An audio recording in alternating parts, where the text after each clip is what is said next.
সসম্মানে আল্লাহ পাক জীবন দান করবেন। এই জন্য আল্লাহ পাক বলেছেন আকামুস সালাত, নামাজ কায়েম করা। নামাজ যদি কায়েম করা হয়, একদিকে যেরকম মুসলমানদের পরকালের উন্নতি ঘটবে, আসসালাতু ইমাদুদ্দিন মিফতাহুল জান্নাতিস সালাহ, নামাজ হলো জান্নাতের চাবি। সরকারের দায়িত্ব হলো মুসলমানরা যারা সমাজের মধ্যে আছে, দেশের মধ্যে আছে, তারা প্রত্যেকে যেন নামাজি হয়, তার অনুকূল পরিবেশ সৃষ্টি করা সরকারের দায়িত্ব। অনুকূল পরিবেশ সৃষ্টি হলে একজন মানুষ বেনামাজিও নামাজ পড়তে আগ্রহী হয়। অনুকূল পরিবেশ না থাকলে একজন নামাজি মানুষও নামাজ পড়তে উৎসাহ বোধ করে না। সরকারের দায়িত্ব হলো অনুকূল পরিবেশ নিশ্চিত করা, আর মুসলমানরা তখন অনুকূল পরিবেশ পেলে তারা নামাজ অবশ্যই পড়বে। নামাজ যদি পড়ে মুসলমানরা, এতে শুধুমাত্র মুসলিম সমাজের, মুসলমানদের শুধু পরকালীন উন্নতি হবে তাই নয়, মুসলমানরা এই নামাজের মাধ্যমে তাদের জাগতিক উন্নতিও নিশ্চিত করতে পারে। ঐতিহাসিক দৃষ্টান্ত দেই, খলিফাতুল মুসলিমিন ওমর ফারুক রাদিয়াল্লাহু তাআলা আনহু, আমরা জানি পৃথিবীর ইতিহাসের অন্যতম সফল রাষ্ট্রনায়ক তিনি। বিশ্ব ইতিহাসের জাতি ধর্ম বর্ণ নির্বিশেষে যে কোনো ঐতিহাসিক ব্যক্তি যদি বিশ্ব সেরা 10 জন শাসকের নাম উচ্চারণ করতে চায়, বিশ্ব ইতিহাস থেকে খলিফা ওমরের নাম উল্লেখ করা ছাড়া 10 জনের তালিকা পূর্ণ হতে পারে না। খলিফা ওমরের সেই দিগ্বিজয়ী কিংবদন্তি, তার এই সফল নেতৃত্ব কিভাবে প্রতিষ্ঠিত হয়েছিল, তিনি কিছু মূলনীতির উপর চলতেন। সেই সকল মূলনীতিগুলোর মধ্যে একটা নীতি বর্ণিত হয়েছে বুখারী শরীফের কিতাবের মধ্যে।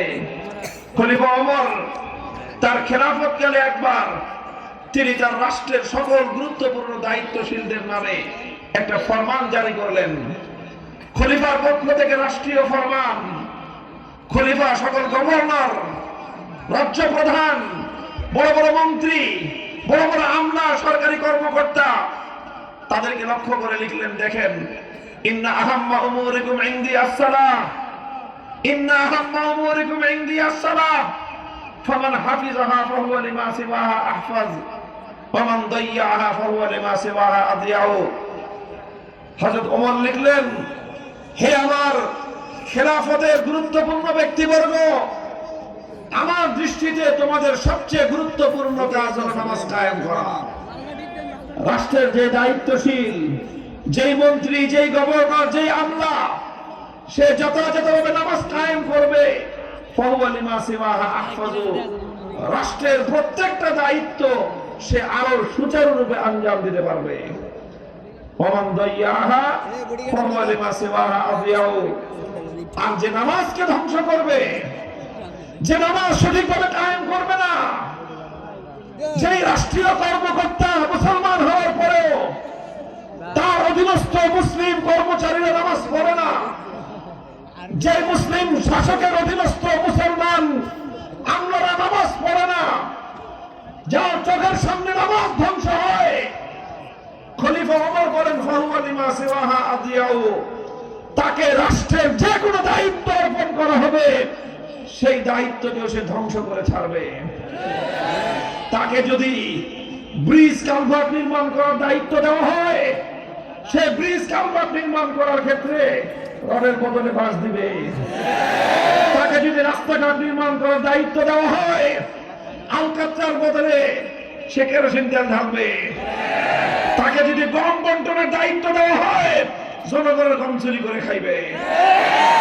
এই জন্য খলিফা ওমর ওনার গোটা 10 বছরের শাসন আমলে তিনি রাষ্ট্রীয় গুরুত্বপূর্ণ দায়িত্বে কাউকে দেওয়ার সময় লক্ষ্য রাখতেন নামাজের ব্যাপারে সে কতটা সিরিয়াস।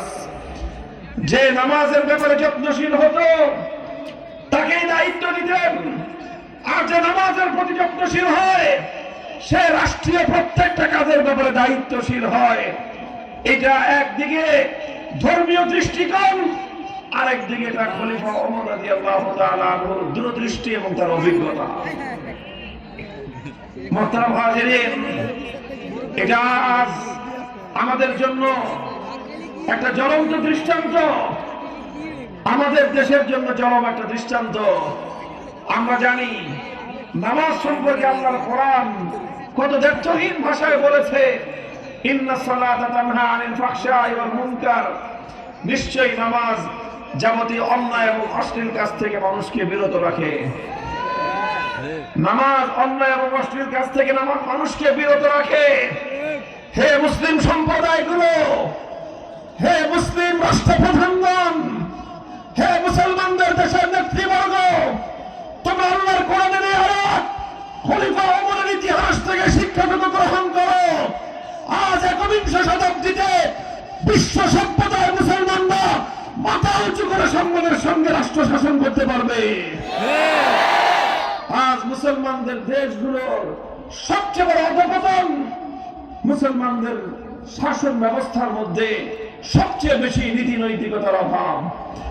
মুসলমানদের দেশগুলো সবচেয়ে বেশি দুর্নীতিগ্রস্ত, চোরপাট পরে ভরে গেছে।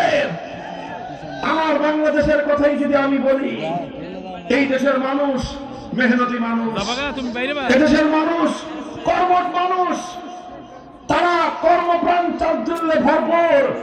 বাংলাদেশের মানুষ, সে কৃষক হোক, সে শ্রমিক হোক, সে মজদুর হোক, সে কর্মচারী হোক, তারা সকলেই পরিশ্রম করে অভ্যস্ত। কৃষকরা ভোরবেলা 4টায় ঘুম থেকে উঠে সন্ধ্যা 6টা পর্যন্ত ফসলের মাঠে মানে একেবারে অক্লান্ত পরিশ্রম তারা করে, সোনার ফসল তারা ফলায়। শ্রমিকরা হাড় ভাঙ্গা খাটুনি খাটে, দিন মজুররা রাস্তাঘাটে রক্ত পানি করে পয়সা উপার্জন করে। আমার দেশের সোনার যুব সন্তান, যুব প্রজন্ম, তারা বিদেশে গিয়ে কামলা খাটে। তাদেরকে আজ আমরা আদর করে নাম দিয়েছি রেমিটেন্স যোদ্ধা। সেই সকল রেমিটেন্স যোদ্ধারা 8 ঘন্টার জায়গায় কেউ 12 ঘন্টা, 14 ঘন্টা, 16 ঘন্টা পর্যন্ত পরিশ্রম করে। শুধু এতটুকু আশা, আমার পরিবার দেশে একটু ভালো থাকুক, স্বাবলম্বী থাকুক, আমার দেশটা একটু ভালো থাকুক। এইভাবে আমার দেশের গরিব মেহনতি সাধারণ মানুষ কষ্টার্জিত পয়সা তিল তিল করে রাষ্ট্রের মধ্যে জমা করে।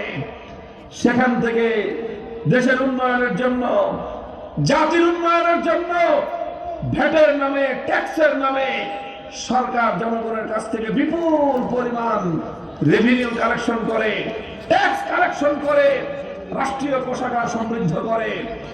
সেই রাষ্ট্রীয় লক্ষ লক্ষ কোটি টাকার রাষ্ট্রীয় কোষাগার, সেই কোষাগার থেকে দেদারসে সরকারি কর্মকর্তা, আমলা, রাজনীতিবিদরা মিলে পাল্লা দিয়ে চুরি করে। গোটা দেশের জনগণ মাথার ঘাম পায়ে ফেলে দিন দিন করে যে সম্পদের পাহাড় তৈরি করে, ধোঁকাবাজ, দুর্নীতিবাজ সরকারি কর্মকর্তা এবং আমলা, রাজনীতিবিদরা কলমের খোঁচা রাতে অন্ধকারে লক্ষ লক্ষ কোটি টাকা দেশ থেকে পাচার করে নিয়ে যায়।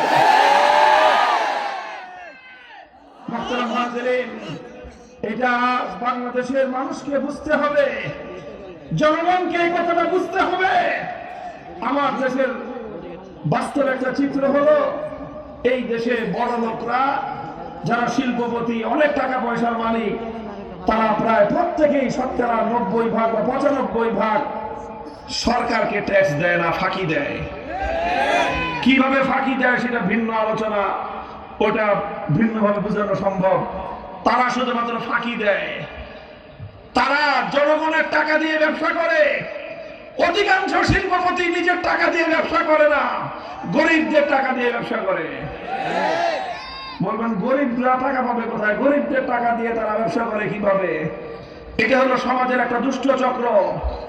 এটা পাশ্চাত্যের এই যে পুঁজিবাদী সমাজ ব্যবস্থা, সেই সমাজ ব্যবস্থার সিস্টেমটাই হলো এই যে গরিব টাকা জমাবে আর সেই টাকার মাখন খাবে বড় লোক। কি বললাম? এটা হলো পুঁজিবাদী অর্থ ব্যবস্থা। হে আমার তরুণ প্রজন্ম, একটু ধৈর্য ধরে আমার কয়েকটা কথা তোমরা শুনবা, বুঝবা। স্কুল, কলেজ, ইউনিভার্সিটি, মাদ্রাসা, সর্ববলময় তারুণ্য, তোমরা আমাদের কথাগুলো হৃদয়ের কান দিয়ে একটু বুঝবার চেষ্টা করো। আমরা অযথাই চিৎকার করি না, আমরা চিৎকার করি দেশের ভালোবাসায়, জনগণের ভালোবাসায়, মাটির ভালোবাসায়। আমাদের এই চিৎকার গুলোকে তোমরা পাগলের প্রলাপ বলে মনে করো না। আমাদের এই হৃদয়ের চিৎকার গুলো তোমার হৃদয়ের কান দিয়ে একটু বুঝবার চেষ্টা করো। কি বললাম? বড় লোকরা ব্যবসা করে কাদের টাকা দিয়ে? গরিবের টাকা দিয়ে। বলবা বড় লোকরা আবার গরিবের টাকা দিয়ে ব্যবসা করে কিভাবে? পুঁজিবাদী ব্যবস্থা। এই পুঁজিবাদী ব্যবস্থার অন্যতম একটা গুরুত্বপূর্ণ টুলস হলো ব্যাংকিং সেক্টর, ব্যাংকিং ব্যবস্থা। এই ব্যাংকগুলোতে ডিপোজিটর যারা টাকা পয়সা সঞ্চয় করে আমানত রাখে, এরা কারা?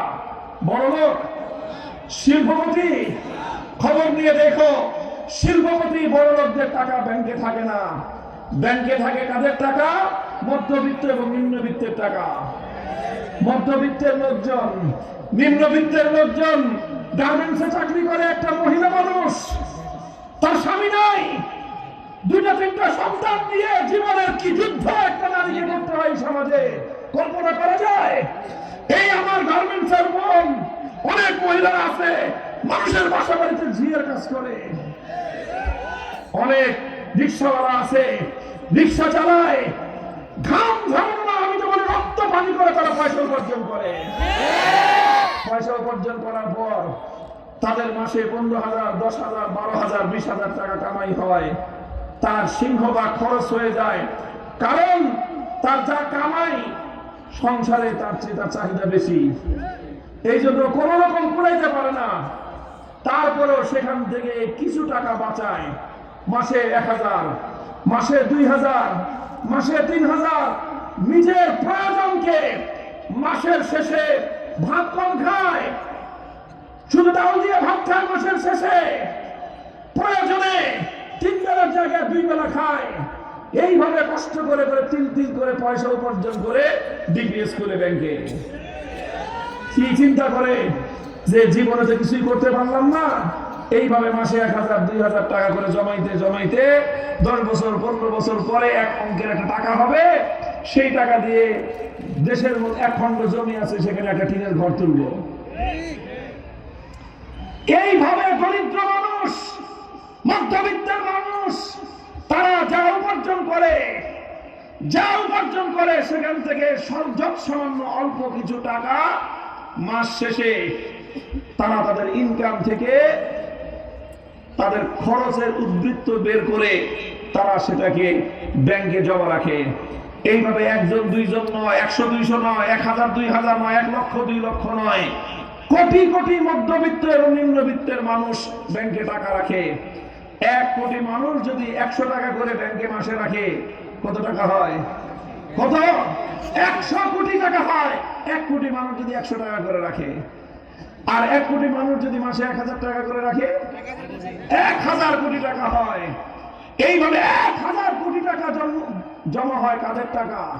ওই যে রিক্সাওয়ালা, ওই যে গার্মেন্টসের শ্রমিক, ওই যে একজন কৃষক, দরিদ্র নিম্নবিত্ত মধ্যবিত্তের লোক, এদের টাকা দিয়ে ব্যাংকগুলোর যেই তাদের যে ফান্ড সেটা সমৃদ্ধ হয়। এরপরে ব্যাংক থেকে লোন নেয় কারা? ব্যাংক থেকে লোন নেয় কারা? গরিবরা লোন নেয় না।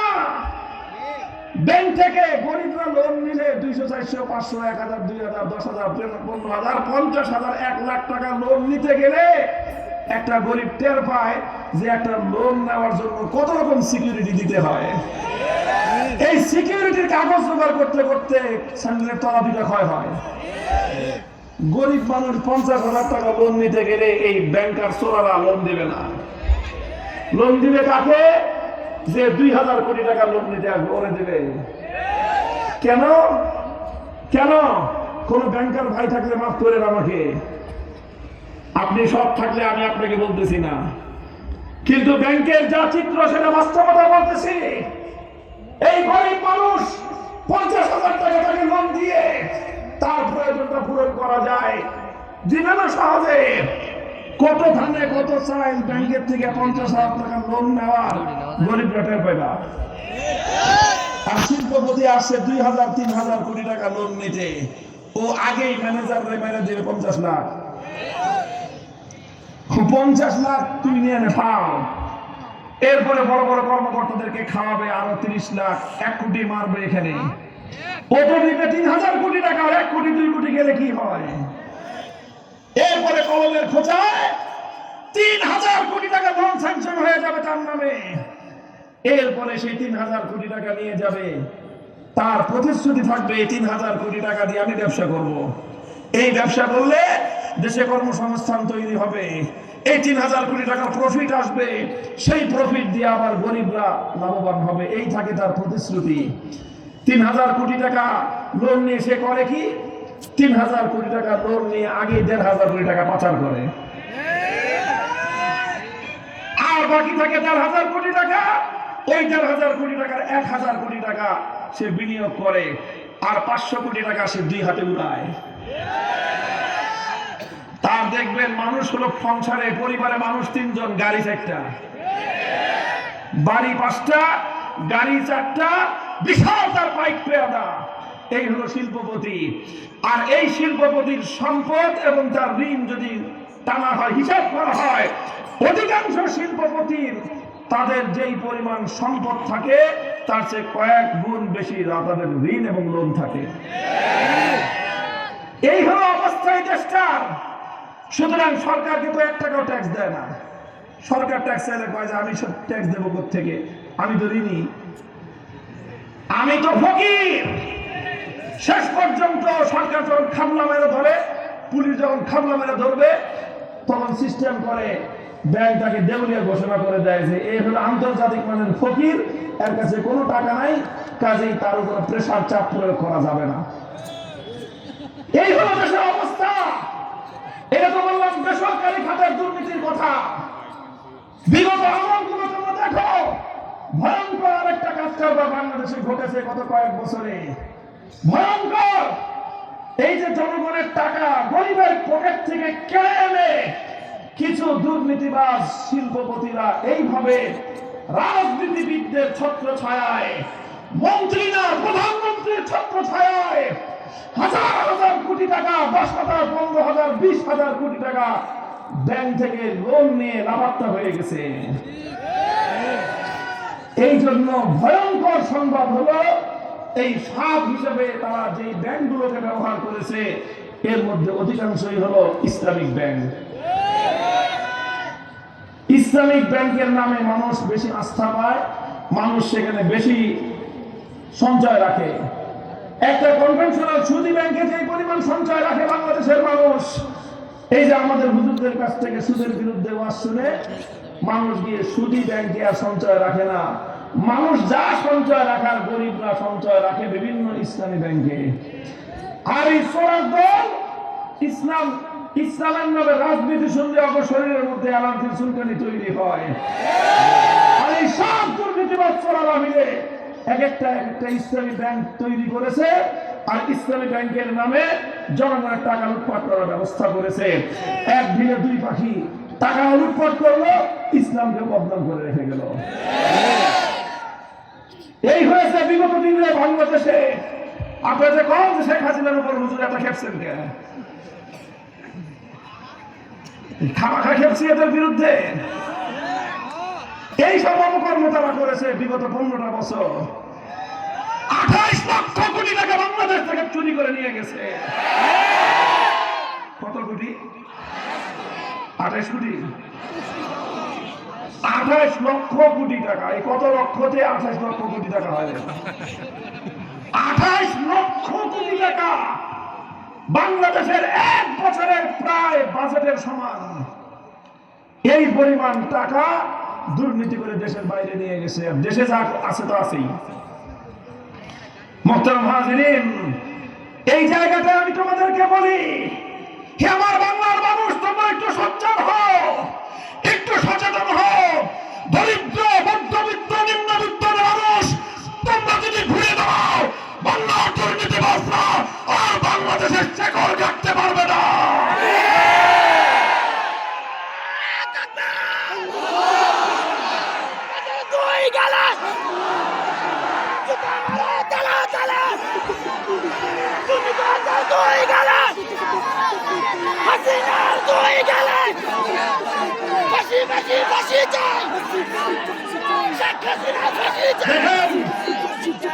হ্যাঁ, আরেকটা মৌলিক দর্শনের কথা বলছি। সূরাতুল হজ্জে আমার আল্লাহ পাক ইসলামী সরকার ক্ষমতায় আসলে কি করবে, 2 নম্বর দায়িত্ব কি বলেছেন? তারা যাকাত ভিত্তিক অর্থ ব্যবস্থা কায়েম করবে। কিসের অর্থ ব্যবস্থা? ভাই বলেন জোরে করে। যাকাত বাস্তবায়ন করবে। যাকাত বাস্তবায়ন করার অর্থটা কি? হ্যাঁ, ওলামায়ে কেরাম, মাদ্রাসার ছাত্ররা, তোমরা বুঝো, যাকাত মানে শুধু এই না, 2.5% যাকাত দিয়ে দিল, শুধু এটার নাম যাকাত নয়। যাকাতের অনেক বড় একটা মিনিংফুল টার্ম, অনেক বড় মাহাত্ম, অর্থবোধক একটা শব্দ হলো যাকাত।